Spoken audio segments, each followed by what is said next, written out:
This portion of the John Fredericks Show is brought to you by Hargrave Military Academy. Attend an educational and informative open house event at Hargrave Military Academy in Chatham, Virginia. For more information, visit online at hargrave.edu. Hargrave Military Academy. Build his future. Special edition. Joining us now is Attorney General Ken Cuccinelli. He is the Virginia Republican candidate for governor. That election now in under 2 weeks. Mr. Attorney General, great to have you with us. John, good to be with you. Hey, always a pleasure. I want to get to Medicaid expansion in Virginia. I mean, this so does Terry McAuliffe. You just heard that in the montage. I mean, he's all over it. You got nobody to pay for this. Look, I had the opportunity to be on the reporters' conference call last night that you had with Congressman Paul Ryan.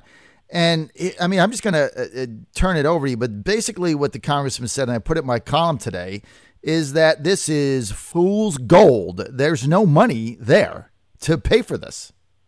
Well, and this should surprise nobody. I mean, this is, for the listeners who weren't on the call yesterday, Congressman Paul Ryan and I did a press call, and we had supporters listening in as well, to talk about the Medicaid expansion. Most specifically, we were talking about the federal promises to pay 100% of the match for funding the Medicaid expansion for 400,000 new Virginians, and whether they'll meet it as they walk it down to 90%.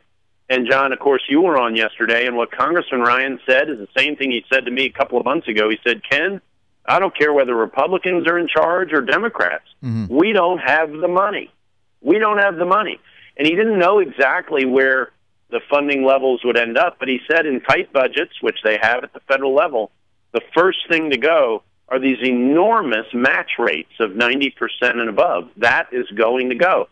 And if you're Terry McAuliffe, and you heard the Chuck Todd press on all the spending he's got, we've added up what could be added up, and it comes out to $1,700 of new spending for every family. But his shtick on this is Medicaid expansion will pay for everything. It's magic money. Even the Washington Post ran an editorial saying this was just silliness on the part of McAuliffe, and it's absolute silliness. And I would also point out, John, we're already seeing that just in the first month of the implementation of Obamacare here in October, what a fiasco this is. Mm-hmm. What a disaster it is. Mm-hmm. And it isn't just that the websites are awful and that you can't get through. It's even worse when you do get through, mm-hmm. and you have to give them all your private information and then find out what this is all going to cost you. People have been appalled.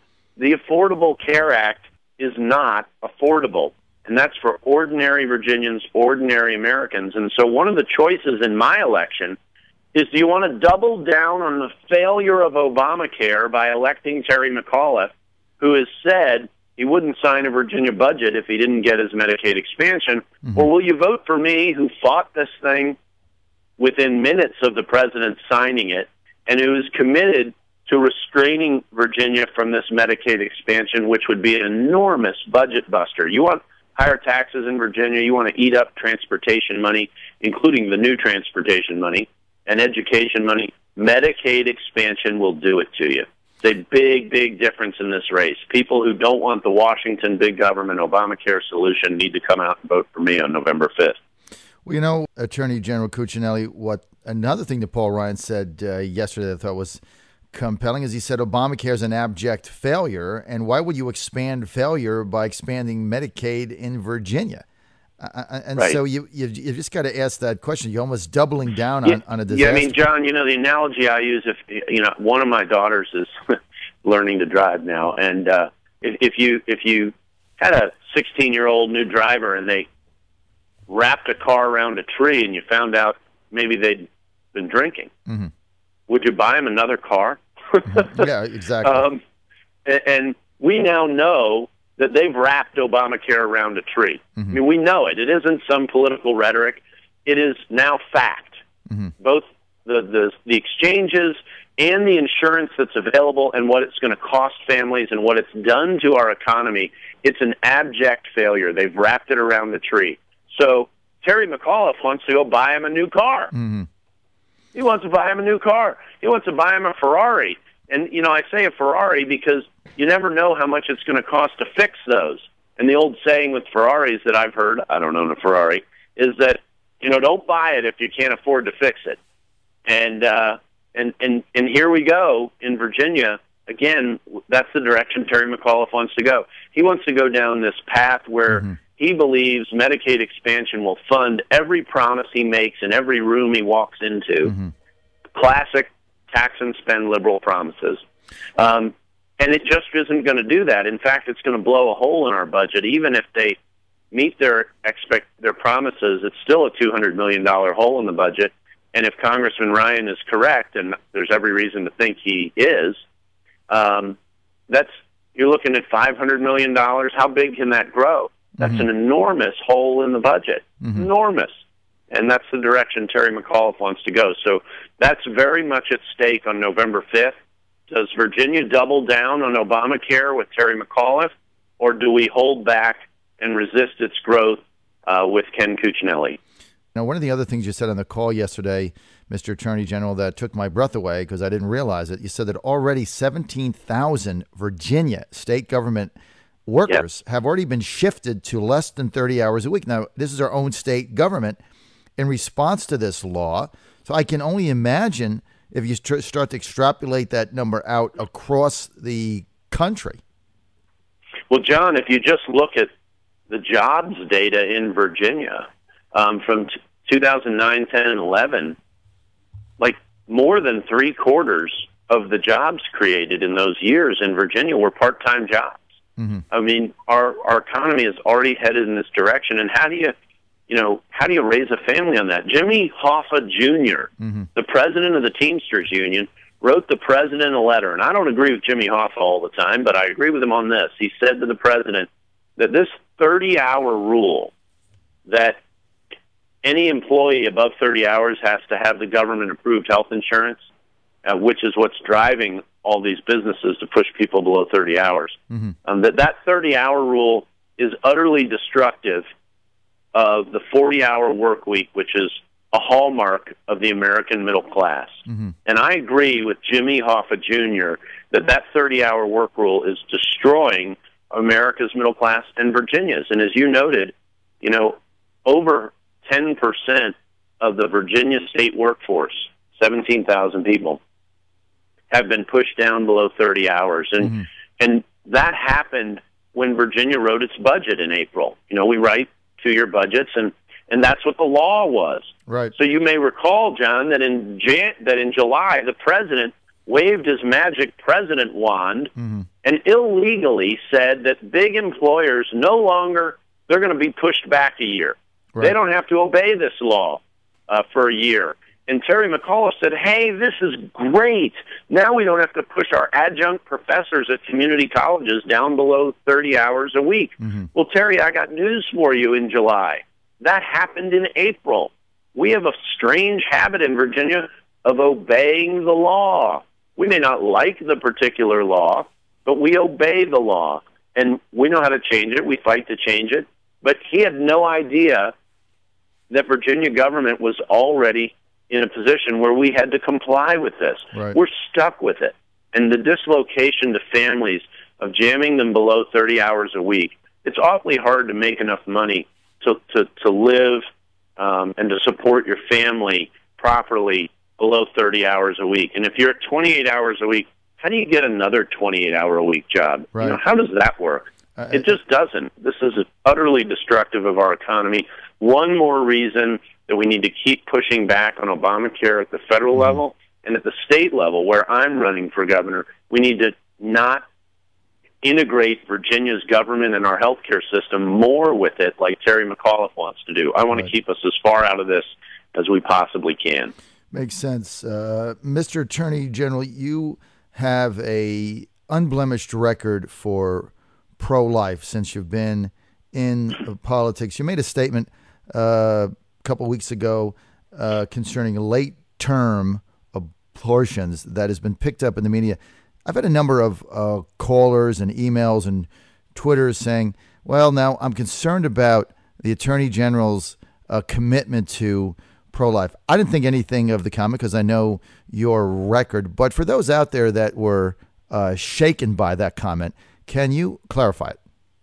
Well, there wasn't anything about late term. I think what you're referring to is the Democrats started calling Republican base voters with a comment of mine about Medicaid funding of abortion.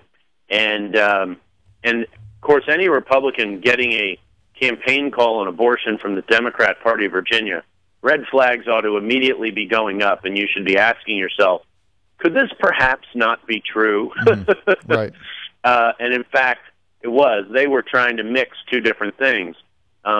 Federal law provides that Medicaid funding will go to Medicaid recipients who have suffered from rape, incest, or where the mother's life is at stake, and that those abortions are funded because Medicaid is a joint federal-state funded program, and that's what the law says. And all I said was that, that law is, I acknowledge the law. Right. And so the Democrats took that and turned it into my abortion position, which is not correct. And as you note, I'm a strong pro-lifer. I believe in that. I love children. I believe Virginia ought to have a governor that loves its children.